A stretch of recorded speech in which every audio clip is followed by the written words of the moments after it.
अब हमारा नया टॉपिक है एग्रीगेट सप्लाई। हम लोगों ने लास्ट वीडियो में एग्रीगेट डिमांड के बारे में बात की थी। आज हम एग्रीगेट सप्लाई के बारे में बात करेंगे कि एग्रीगेट सप्लाई क्या होता है। तो एग्रीगेट सप्लाई का मतलब it refers to total amount of money value of goods and services that all producers are willing to supply. ये क्या है?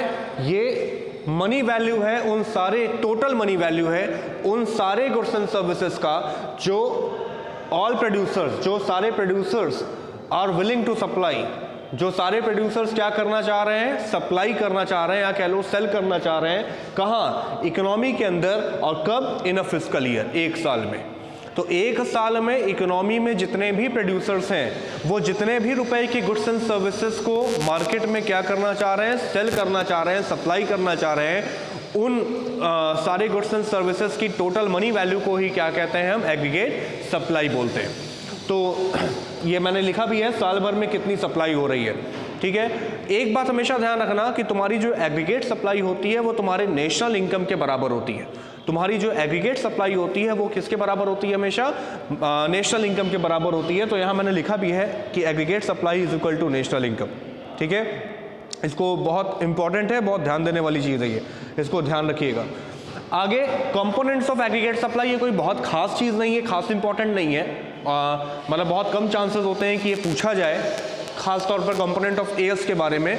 लेकिन फिर भी जान लीजिए कि अगर हम एग्रीगेट सप्लाई के कंपोनेंट्स की बात करने जाएं तो एग्रीगेट सप्लाई के कंपोनेंट्स क्या होते हैं? Wages, interest, rent, profit. ये चार कंपोनेंट्स हैं एग्रीगेट सप्लाई के। ठीक है, अब एएस इज इक्वल टू, जैसे हम लोगों ने वहां पर एडी इज इक्वल टू पढ़ा था, AD is equal to C plus I, वैसे ही यहां पर एएस इज इक्वल टू क्या होता है? सी प्लस एस। सी क्या है यहाँ पर? कंजम्पशन, और एस क्या है? सेविंग। ठीक है, अब हम चाहे AS is equal to C plus बोले, या कंजम्पशन प्लस सेविंग बोले, या income is equal to consumption plus saving बोले, क्योंकि ये दोनों बराबर हैं, इक्वल होते हैं, एएस और इनकम। तो Y is equal to C plus S भी बोला जा सकता है। और आप खुद इस तरीके से समझ लो कि आपकी जो इनकम होती है उसका एक पार्ट आप कंज्यूम करते हो और एक पार्ट क्या करते हो? सेव करते हो, बचाते हो। तो y is equal to C plus S या S is equal to C plus S, both are same thing. अब यहाँ पर एक शेड्यूल है, जिस शेड्यूल के थ्रू मैं आपको एएस के कंप्लीट कॉन्सेप्ट को एक्सप्लेन करने की कोशिश करूंगा। तो एग्रीगेट सप्लाई, यहाँ पर पहले मैंने वाई रखा है, यानी नेशनल इनकम को रखा है, इनकम को। तो इनकम हमेशा जीरो से स्टार्ट होती है और कंजम्पशन हमेशा कभी जीरो होता नहीं है। जीरो लेवल ऑफ इनकम पर भी कुछ कंजम्पशन होते हैं, तो मैंने सेम वैल्यूज रखी हैं। इनकम को मैंने रख दिया है कंजम्पशन, जो हमारी इनकम के साथ क्या हो रहा है? बढ़ रहा है। ओके, अब यहाँ एस कैसे निकला? इसी फॉर्मूले से देखो, एस निकालने का फॉर्मूला हम देख सकते हैं। y is equal to C plus S होता है, तो s इज इक्वल टू क्या हो सकता है? y माइनस सी। यानी अगर हम इनकम में से कंजम्पशन को माइनस कर दें, we will get savings.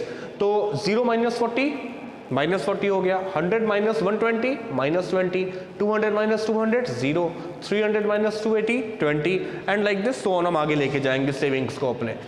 As कैसे आएगा? एएस निकालने का फॉर्मूला सी प्लस एस होता है, तो कंजम्पशन और सेविंग्स को ऐड कर दो, तो अल्टीमेटली तुमको वही इनकम वाली वैल्यू मिलेगी। क्यों? क्योंकि एएस और इनकम हमेशा बराबर होते हैं। ठीक है, तो यही वैल्यू वापस यहाँ रिपीट हो जाएगी, आप देख सकते हो, ये both are the same values. ठीक है, तो ये कंप्लीट इसका शेड्यूल हो गया।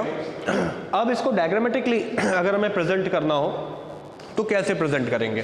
तो मैं यहाँ एक बना हुआ है, लेकिन मैं फिर से एक बना दे रहा हूँ आपको। ये देखो, ये हमारा y एक्सेस है, ये हमारा x एक्सेस है। x एक्सेस पर इनकम आएगा और y एक्सेस पर सब सारे सेविंग्स हो, चाहे कंजम्पशन हो, चाहे एग्रीगेट सप्लाई हो। तो एग्रीगेट सप्लाई ये पॉइंट ऑफ ओरिजिन है। एग्रीगेट सप्लाई कहाँ से शुरू हुआ है? देखो, जीरो से। तो यहाँ जीरो से हम एक स्ट्रेट लाइन ऊपर की ओर लेके जाएंगे, ये एएस हो गया।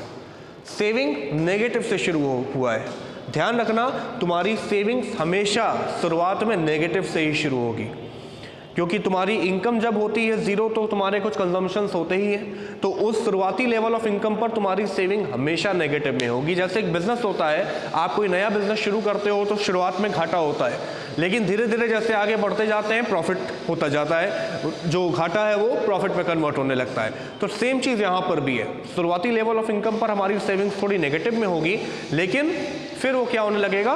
पॉजिटिव सेविंग्स की तरफ बढ़ने लगेगा। ये नेगेटिव सेविंग्स का मतलब क्या हुआ? नेगेटिव सेविंग्स का मतलब हुआ कि आपने पहले के जो जमा किए हुए पैसे हैं वो भी क्या होने लगे? वहाँ पर निकल रहे हैं। मतलब यहाँ पर क्या हो रहा है? जीरो लेवल ऑफ इनकम पर कंजम्पशन 40 है, तो मतलब क्या हो रहा है कि मेरा पहले का जो जमा हुआ पैसा है, जमा किया हुआ, वो खर्च हो रहा है। तो नेगेटिव सेविंग्स का मतलब यही होता है। तो कहाँ से शुरू हुआ है सेविंग? 40 से, -40 से। तो हमें वाई एक्सेस को नेगेटिव में लेके जाना होगा, और मैंने मान लिया कि -40 यहाँ पर है, ठीक है। तो यहाँ से मैंने फिर क्या किया, ये स्ट्रेट लाइन ऊपर ले गए, ये सेविंग्स हो गई, ठीक है। उसके बाद कंजम्पशन 40 से शुरू हुआ है, ठीक है। कंजम्पशन 40 से शुरू होकर आगे जा रहा है, तो हम इसको कंजम्पशन को यहाँ से रख सकते हैं, और ये कंजम्पशन हो गया, ये कंजम्पशन हो गया, ठीक है। एक चीज़ ध्यान रखना, तुम्हें कंजम्पशन का कर्व बनाने की कोई ज़रूरत नहीं है यहाँ पे। बेसिकली हमको सेविंग्स का पढ़ना है, तो सेविंग्स का हम बना सकते हैं, क्योंकि कंजम्पशन का बनाएंगे तो कुछ चीज़ों का वहाँ ध्यान रखना पड़ेगा, लेकिन वो मैं आने वाले वीडियोस में डिस्कस करूँगा आप लोगों के साथ। फिलहाल आपको एएस और सेविंग्स पे ध्यान देना है। तो एएस हमारा ये हो गया, और सेविंग कर्व क्योंकि हमेशा नेगेटिव से शुरू होता है, तो ये जाएगा यहाँ पर सेविंग्स का, जहाँ पर एक्स एक्सेस को टच कर रहा है, वहाँ पर सेविंग का मतलब क्या है? 0। वहाँ पर सेविंग क्या हो गई है? 0। और यहाँ से फिर सेविंग्स क्या हो गई है हमारी? पॉजिटिव हो गई है, ये पॉजिटिव सेविंग्स है, ठीक है। और यहाँ पर क्या था अंदर? ये रीजन शो कर रहा था नेगेटिव सेविंग्स को, जिसको हम डिस सेविंग भी बोलते हैं, ठीक है। तो ये एग्रीगेट सप्लाई का कॉन्सेप्ट है कंप्लीट, इसको नोट कर लीजिए। और आगे फिर हम लोग प्रोपेंसिटी टू कंज्यूम टॉपिक को शुरू करेंगे।